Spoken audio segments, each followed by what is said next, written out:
तो बात करें फिर स्टार्ट करें। चलो, आज का जो चैप्टर है उसका नाम है theory of demand. Theory of demand. अगर मैं आपसे ये पूछता हूं कि डिमांड का मतलब क्या है, तो आप मुझे क्या जवाब दोगे? मांग तो उसको हिंदी में कहते हैं। भाई, डिमांड का आपने हिंदी के अंदर मतलब क्या बताया? मांग। लेकिन अगर कोई आपसे यह पूछता है कि किसी भी चीज को इकोनॉमिक्स के अंदर आप डिमांड या मांग कब कह सकते हो? एक होती है आपकी डिजायर, एक होती है इच्छा। डिजायर होती है, एक होता है डिमांड करना। डिजायर करना, डिमांड करना, फर्क है क्या या अलग अलग है? अलग अलग है। बोलो भाई। हाँ, अलग है सर। डिजायर का मतलब होता है किसी चीज को पाने की चाहत, किसी भी चीज को पाने की चाहत। लेकिन अगर तुम्हारी जेब में उस चीज को पाने की चाहत के साथ साथ पैसा नहीं है, तो वो सिर्फ एक चाहत रहती है, वो कभी डिमांड नहीं बन सकती। तो आपने क्या सीखा कि कोई भी डिजायर, कोई भी अफेक्टिव डिजायर तब तक डिमांड नहीं बनती जब तक कि आपकी जेब में उसको परचेज करने के लिए पैसा, रोकड़ा, कैश नहीं है। तो यहां पे आप लोगों को जो चीज का ध्यान रखना है वो ये है कि कोई भी चीज डिमांड तब तक नहीं बनेगी जब तक कि पहली चीज डिजायर का होना भी जरूरी है। ध्यान रखना इस चीज का। किसी चीज को पाने की चाहत, डिजायर का होना, इट इज इंपॉर्टेंट। और डिजायर के साथ साथ आपकी जेब में उसको परचेज करने के लिए परचेसिंग पावर भी होनी चाहिए, मतलब पैसा होना चाहिए।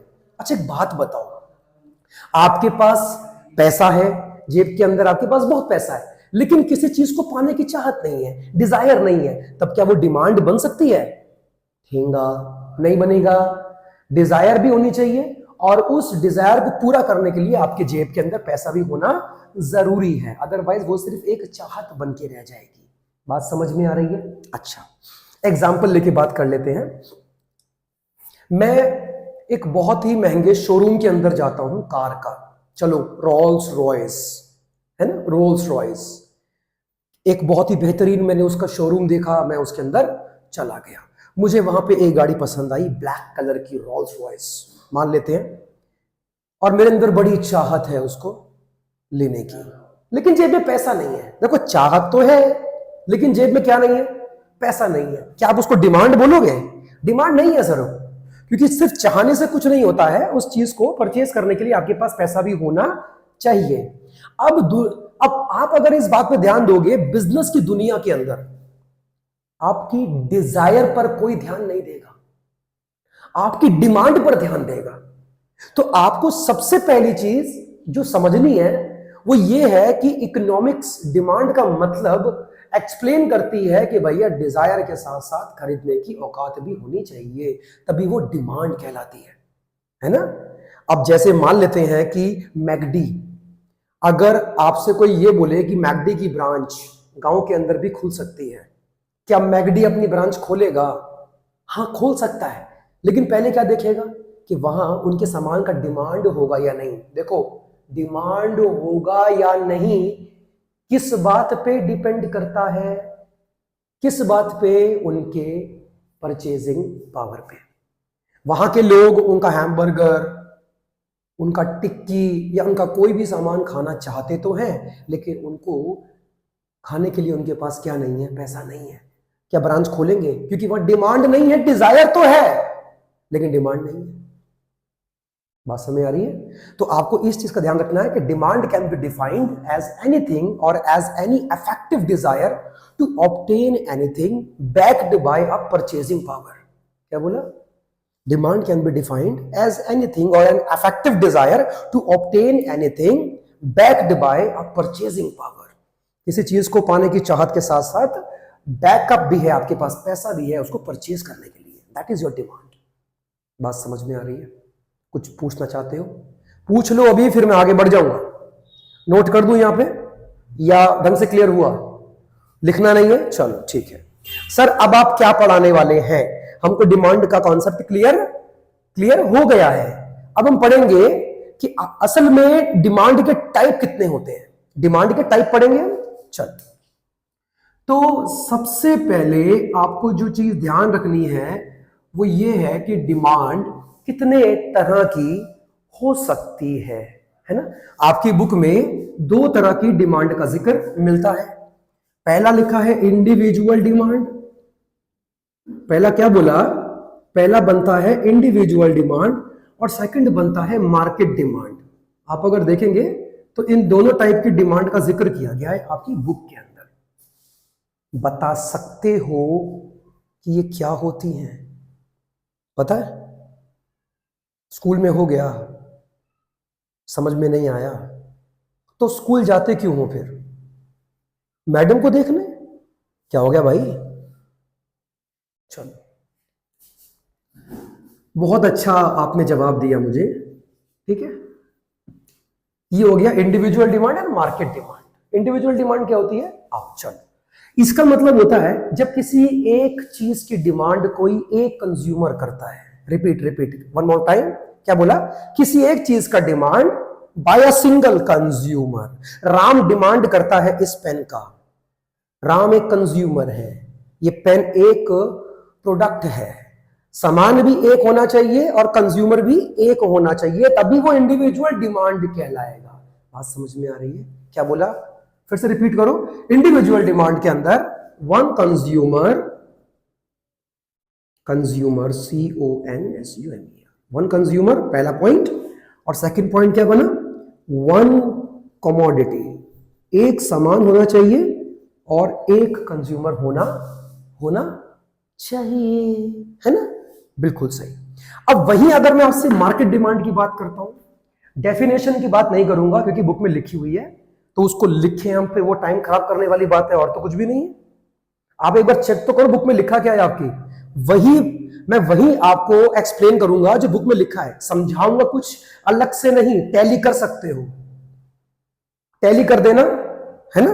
और अगर कुछ गलत होगा तो मुझे याद से बता देना ताकि मैं उसको ठीक कर सकूं। और जबकि मैं ये दावा कर सकता हूं कि गलत नहीं पढ़ाऊंगा। चलो, अच्छा सर, इसमें अगर एक कंज्यूमर है और एक ही कमोडिटी है तो इसमें इसका उल्टा कर दे, उल्टा कर दे। हाँ बोलो बोलो, क्या होगा? टू कंज्यूमर कर दूं? क्या बोला अभी तुमने? अच्छा, मोर than one consumer, very good.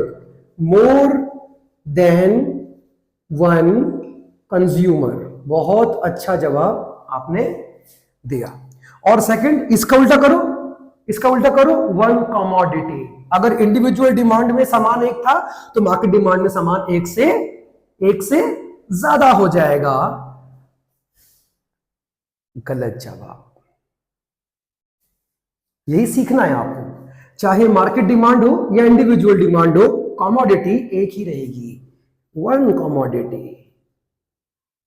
कुछ बोलना चाहते हो? ना मुन्ना, ना आप मेरी बात समझो। बच्चे ने बोला अभी कि सर जब ये मार्केट डिमांड है तो फिर सामान एक क्यों है? अरे भैया, मार्केट या इंडिविजुअल डिमांड का फैसला सामान देख के नहीं होता, जो कमोडिटी उसको देख के नहीं होता है, कंज्यूमर की संख्या को देख के होता है। क्या बोला? कंज्यूमर की नंबरिंग को देख के होता है। अगर कंज्यूमर एक है तो वो इंडिविजुअल डिमांड है, और अगर वो एक से ज्यादा है तो वो मार्केट डिमांड है। इसमें कमोडिटी आपकी एक ही रहेगी, इस बात का आपको ध्यान रखना है। ये गलती मत कर देना कि सर ने कहा था कि यहां पे सिंगल कमोडिटी, तो यहां पे एक से ज्यादा हो जाएगी। टीचर बड़े प्यार से काटेगा आपका आंसर और फिर बाद में आप रोगे कि सर ये क्या हो गया हमारे साथ, क्योंकि लिखा ही तुमने गलत है। एक बार बुक में चेक करो क्या लिखा है ना। What is market demand? Market demand can be defined as a demand for a particular commodity, not commodities, for a particular commodity by more than one consumer, that is your market demand. बात समझ में आ रही है? और यहां पे क्या हो जाएगा? बोलो, यहां पे क्या हो जाएगा?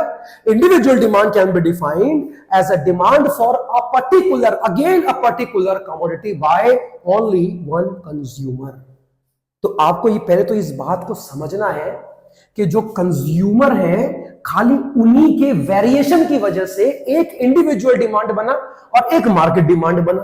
कमोडिटी दोनों में सेम रहेगी, वहां भी एक थी, यहां पर भी एक रहेगी, उसमें कोई वेरिएशन नहीं आएगा। कुछ पूछना चाहते हो पीछे वाले? कुछ देखो जरा ध्यान से एक बार। सही, आपको जो भी पूछना है आपके मन में कोई भी सवाल हो तो आप मुझसे पूछिए, क्योंकि फिर बाद में ये टॉपिक रिपीट नहीं होगा। रब कर दूं इसे, तुम बोलो है। लड़कियों को एक ही बारी में समझ में आता है, आप क्यों पूछ रहे हो उससे? वो मुझे पता है कि तुम उससे क्यों, अबे यहां टीचर खड़ा है, उससे नहीं पूछोगे, उससे पूछ रहे हो। चलो कोई बात नहीं, अभी आगे बढ़ सकते हैं, ठीक है। सर आप अगला टॉपिक क्या पढ़ाएंगे? चलो मैं थोड़ा सा एग्जांपल देके बात करूं आपसे, है। चलो पहले हम इंडिविजुअल डिमांड का बात कर लेते हैं। सर जैसा कि आपने बताया कि इंडिविजुअल डिमांड में कमोडिटी एक ही रहेगी, कंज्यूमर भी एक रहेगा। कोई एग्जांपल दे सकते हो? हाँ, Ram's demand, Ram's demand for a car. Ram एक कंज्यूमर है, एक ही कंज्यूमर है, और वो डिमांड कर रहा है किसकी? कार की। That is the individual demand. अच्छा, मार्केट डिमांड का एग्जांपल दे सकते हो? अगर मैं मार्केट डिमांड का एग्जांपल पूछ लूं तो क्या दे सकते हो? हैं? अच्छा, Ram's and Sita's demand for a car. कोई गलती है?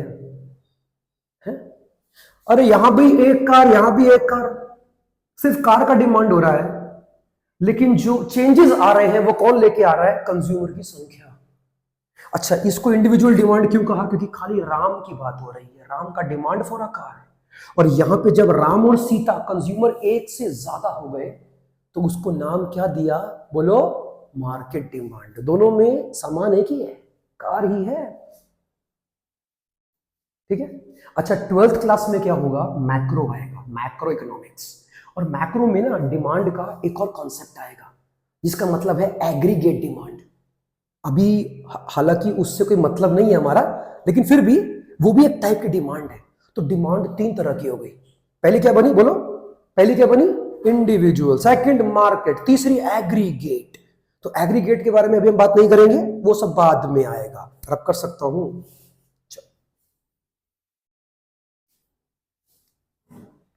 अच्छा एक बात बताओ, अगर आपसे कोई ये पूछे ऐसे कौन कौन से फैक्टर्स हैं जिसके ऊपर डिमांड का असर पड़ता है, मतलब फैक्टर्स का डिमांड पे असर पड़ता है, क्या डिमांड सिर्फ किसी चीज की प्राइस को देखकर ही तय होती है? Sir there can be so many factors. Demand बढ़ेगी या कम होगी, किसी चीज की डिमांड क्या होगी, क्या ये सिर्फ उसका प्राइस तय करेगा? नहीं सर, काफी सारे फैक्टर हैं। तो उसी की तो बात कर रहे हैं। What are the factors that can affect the demand of a particular good और अ सर्विस, एनी प्रोडक्ट? हाँ, तो फैक्टर्स क्या बोला? बोलो, factors affecting demand of a commodity. किसी भी चीज की डिमांड पे असर करने वाले फैक्टर्स कौन कौन से हो सकते हैं? अच्छा, आपके सिलेबस में ना फैक्टर्स अफेक्टिंग की जगह पे एक नाम लिखा है, तो कंफ्यूज नहीं होने का, मतलब उसका वही है, डिटर्मिनेंट्स। क्या बोला? डिटर्मिनेंट्स। फैक्टर्स अफेक्टिंग बोलूं या क्या बोलूं? Determinants of a commodity. किसी भी चीज की डिमांड पे असर करने वाले फैक्टर्स कौन कौन से? तो सबसे पहला फैक्टर क्या बनता है? अच्छा, सबसे पहले दुकान के अंदर जाते हो किसी भी चीज को लेने के लिए तो क्या पूछते हो? कितने का है, मतलब प्राइस। हाँ sir, price is the biggest factor, price of a commodity. क्या बोला? Price of a commodity. इसको शो करते हैं P x. P x means x क्या है इसके अंदर? एक्स क्या है?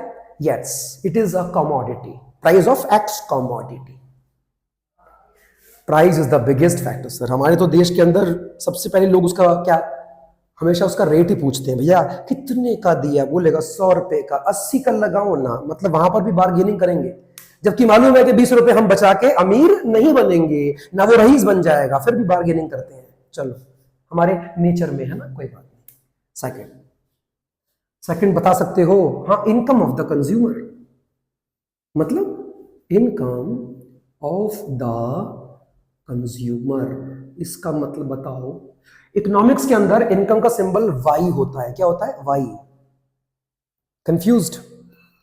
इनकम की पूरी स्पेलिंग के अंदर कहीं पर भी वाई नहीं आता है, लेकिन फिर भी सिंबल उसका वाई होता है। I is the symbol of investment. ये पढ़ोगे आगे जाके कि आई इज द, कायदे से आई होना चाहिए क्योंकि इनकम आई, ठीक है, लेकिन आई को सिंबल रखा गया किसका? इन्वेस्टमेंट का। वो सब 12th में आएगा, अभी इतना दिमाग मत लगाओ। ये तुमसे हो, ये पहले इसके ऊपर ध्यान दीजिए, ये क्या है, वो सब बात की बातें होता रहेगा यार, टेंशन क्यों लेते हो? हाँ सर, किसी चीज का प्राइस ही किसी भी चीज की डिमांड के लिए रिस्पॉन्सिबल नहीं होता, कंज्यूमर की पॉकेट भी रिस्पॉन्सिबल होती। अगर मेरी इनकम कम है तो भी मैं डिमांड कम करूंगा हर चीज की, और अगर इनकम ज्यादा है तो मैं, बट ऑब्वियस है कि हर चीज का डिमांड बढ़ाता फिरूंगा, फिर चाहे मुझे वो चीज चाहिए या नहीं चाहिए। ठीक। थर्ड एक पॉइंट आएगा, प्राइस ऑफ रिलेटेड गुड्स। ये क्या हुआ? रिलेटेड गुड्स, ऐसे गुड्स जिनका आपस में बहुत गहरा रिलेशन होता है। क्या होता है? रिश्ता होता है। हाँ, ऐसे गुड्स होते हैं। पहला होगा सब्स्टिट्यूट गुड्स। इसके ऊपर अलग से वीडियो बनाऊंगा मैं, ये गुड्स कौन से होते हैं, है ना, और मतलब क्या है इनका। Second is complementary goods. Complementary goods बात करें, कोई जानता है इसके बारे में? सब्स्टिट्यूट गुड्स, इसको दूसरे वर्ड्स में कहते हैं ऑल्टरनेटिव गुड्स, ऑल्टरनेट गुड्स कहते हैं। ऐसे गुड्स जो एक दूसरे की जगह पे इस्तेमाल हो सकते हैं। एक का प्राइस बढ़ गया तो दूसरे का डिमांड बढ़ जाएगा। जैसे कि बुक में एग्जांपल है Coke and Pepsi. Coke and Pepsi एक दूसरे की जगह पे इस्तेमाल हो सकते हैं। कल को अगर पेप्सी का प्राइस बढ़ गया तो लोग अपना डिमांड कोक की तरफ शिफ्ट कर देंगे। मतलब जो सेटिस्फैक्शन आपको इससे मिल सकता है, एग्जैक्टली वही सेटिस्फैक्शन आपको दूसरा वाला भी दे सकता है। उन्हें कहते हैं हम, कौन से गुड्स कहते हैं बोलो? क्या लिखा है? सब्स्टिट्यूट गुड्स, जो एक दूसरे को सब्स्टिट्यूट कर सकते हैं। ये नहीं तो ये सही, जो इसमें मजा है वो इसमें भी मिल सकता है। चाय और कॉफी है ना, टी एंड कॉफी होता है, ठंड का मौसम है, चाय महंगी हो गई तो आप कॉफी भी पी के अपनी बॉडी के अंदर गर्मी ला सकते हो। और कोई एग्जांपल है आपके पास? विस्की एंड रम। अबे यार क्या एग्जांपल, कम से कम एग्जांपल ढंग से दिया करो। बस सुन लिया है ना? ये क्लियर हो गया नहीं हो गया? तो मैंने इसमें एग्जांपल क्या दिया? T and coffee, T and coffee. यार तुम्हारे दिमाग में इतने उल्टे सीधे एग्जांपल क्यों आते हैं? विस्की एंड रम, वाओ, अपनी उम्र देखो, अभी बच्चे हो, हैं, टेस्ट किया है, बहुत ऊपर तक जाओगे। इसका अभी ये हाल है देखो, और देखो कितना बड़ा बेशरम है कि टीचर के सामने बता रहा है कि मैंने ट्राई कर रखा है, ठंड के मौसम में पिया था, मजा आया था, डूब मरो चुल्लू भर पानी में, ठीक है ना? हाँ, बेशरम कहीं के। ये क्लियर हो गया? गुड, आगे बढ़ो। कॉम्प्लीमेंट्री गुड्स कौन से होते हैं? चल बता क्या होते हैं कॉम्प्लीमेंट्री गुड्स, पता क्या होते हैं कॉम्प्लीमेंट्री गुड्स? हाँ, 10th में पढ़ा था कॉम्प्लीमेंट्री एंगल्स, कुछ था ऐसा? कॉम्प्लीमेंट्री एंगल्स कुछ होते हैं, हाँ पढ़ा था ना। कॉम्प्लीमेंट मींस जो एक दूसरे को कंप्लीट करते हैं। तो ऐसे गुड्स जो जब भी इस्तेमाल होंगे तो साथ में ही होंगे, कभी अकेले इस्तेमाल नहीं हो सकते, क्योंकि अगर उनको अकेले इस्तेमाल किया गया तो वो आपकी उस वांट या नीड को सेटिस्फाई नहीं कर पाएगा। एग्जांपल, पेन के अंदर इंक, मैं बार बार क्या डालता हूं पेन में? इंक डालता हूं ना, क्योंकि इंक के बिना पेन काम नहीं करेगा। बात समझ में आ रही है? तो जब भी पेन चाहिए होगा तो इंक भी चाहिए, क्योंकि बिना इंक के मेरा पेन काम नहीं करेगा। तो पेन और इंक आर कॉम्प्लीमेंट्री गुड्स, जब भी इस्तेमाल होंगे तो साथ में ही होंगे। क्लियर? आगे बढ़े, हाँ पूछो। अभी वो आगे आएगा, बात करेंगे उसका, टेंशन मत लो, सब चीजें होंगी। आपके सिलेबस से हट के बात नहीं करूंगा मैं। इसमें अगर कुछ पूछना तो पूछिए। इसका मतलब क्या हुआ सर? ऐसे गुड्स जो एक दूसरे के जगह पर इस्तेमाल हो सकते हैं, और ये ऐसे गुड्स जो जब भी इस्तेमाल होंगे तो साथ में ही होंगे, कभी अकेले इस्तेमाल नहीं हो सकते। क्लियर? एक बार देखो फिर से, आगे लिख लूं? चलो, number 4, size and composition, size and composition of population, size and composition of population. क्या मतलब हुआ, ध्यान से देखो, इसके अंदर दो वर्ड्स हैं, आप अगर ध्यान देंगे, एक तो साइज है और एक क्या है, कंपोजिशन। साइज मींस आपकी जनसंख्या देश की ज्यादा है कम है ना, size, big size, small size, medium size. और एक क्या होता है, कंपोजिशन, ज्यादा कौन है आपकी जनसंख्या में, क्या जवान लोग ज्यादा है, बूढ़े ज्यादा है, फीमेल ज्यादा है, मेल ज्यादा है, इससे क्या फर्क पड़ेगा, बताओ पड़ेगा फर्क? हाँ सर, पहला, अगर साइज जनसंख्या का ज्यादा है तो हर चीज का डिमांड भी ज्यादा होगा, और अगर साइज कम है तो डिमांड भी कम हो जाएगा हर चीज का, नहीं है? हाँ, ये क्या लिखा हुआ है, जनसंख्या की बनावट कैसी है, कितनी मेल, कितनी फीमेल, कितने बूढ़े, कितने जवान। अगर बच्चों की संख्या ज्यादा है तो बेबी गुड्स का डिमांड ज्यादा होगा, अगर यंग लोग ज्यादा हैं तो भैया ऐश मौज मस्ती के गुड्स का डिमांड क्या होगा, ज्यादा होगा, अगर बूढ़े लोग ज्यादा हैं तो मेडिकल जो सामान होते हैं उनका डिमांड ज्यादा होगा। It totally depends upon the composition कि किस तरह का नेचर है। फीमेल ज्यादा है, कॉस्मेटिक्स का सामान बहुत बिकेगा, नहीं है? आप भी लगाते हो कॉस्मेटिक्स है, लिपस्टिक, अच्छा ये लगाती है, चलो, मुझे लगा कि शायद आप भी उसके शौकीन हो। नहीं नहीं, हो, आज के जमाने में कुछ भी हो सकता है भाई, और कुछ भी गलत नहीं है, सब कुछ करो। हाँ, ये क्लियर हुआ? ठीक है। पांचवा पॉइंट एक क्या आएगा, बोलो, बुक में कुछ और लिखा है? हाँ, एक इसमें पॉइंट डाल लो आप भाई, डिस्ट्रीब्यूशन ऑफ इनकम भी एक फैक्टर हो सकता है। डिस्ट्रीब्यूशन ऑफ इनकम, बताओ मतलब क्या हुआ, आपके देश के अंदर इनकम का बंटवारा कैसे कैसे, कितने लोग अमीर हैं, कितने गरीब हैं। अगर अमीर लोग ज्यादा है तो लग्जरी गुड्स का डिमांड बढ़ेगा, है ना, महंगी महंगी कार्स का डिमांड बढ़ेगा, फ्रिज का डिमांड बढ़ेगा, जितने भी लग्जरी आइटम है उनका डिमांड ज्यादा होगा, क्योंकि ज्यादातर लोग कैसे अमीर है। लेकिन अगर गरीब लोग ज्यादा है तो बेसिक नीड्स के गुड्स का डिमांड ज्यादा होगा। तो ये टोटली डिपेंड करता है कि जनसंख्या के पास कितना पैसा है। पैसा अच्छा है लग्जरी गुड्स, पैसा कम है तो बेसिक नीड्स के गुड्स, है ना, रोटी कपड़ा मकान, एजुकेशन और हेल्थ। खत्म बात समझ में आ गई? कितने हो गए? 5 पॉइंट हो गए।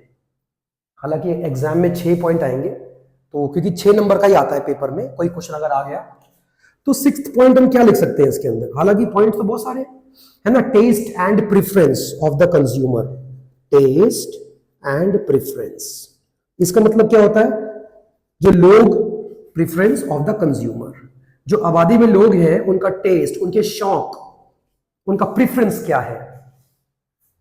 अगर बेल बॉटम जीन्स का ट्रेंड चल गया तो मतलब क्या हुआ कि अब जो कंज्यूमर का टेस्ट है वो क्या हो गया है फैशन के हिसाब से, हाँ बेल बॉटम चाहिए, लो वेस्ट चाहिए, घड़ी का ट्रेंड चल गया। मतलब चीजों की डिमांड कहीं ना कहीं लोगों के टेस्ट और उनके प्रेफरेंस के ऊपर भी डिपेंड कर जाती है। बात समझ में आ रही है? तो ये इसका मतलब, तो ये थे आज के पॉइंट्स, और इवन आज की क्लास भी हम यहीं पे समाप्त करते हैं। आगे जो क्लास आएगी फिर हम आगे बात करेंगे।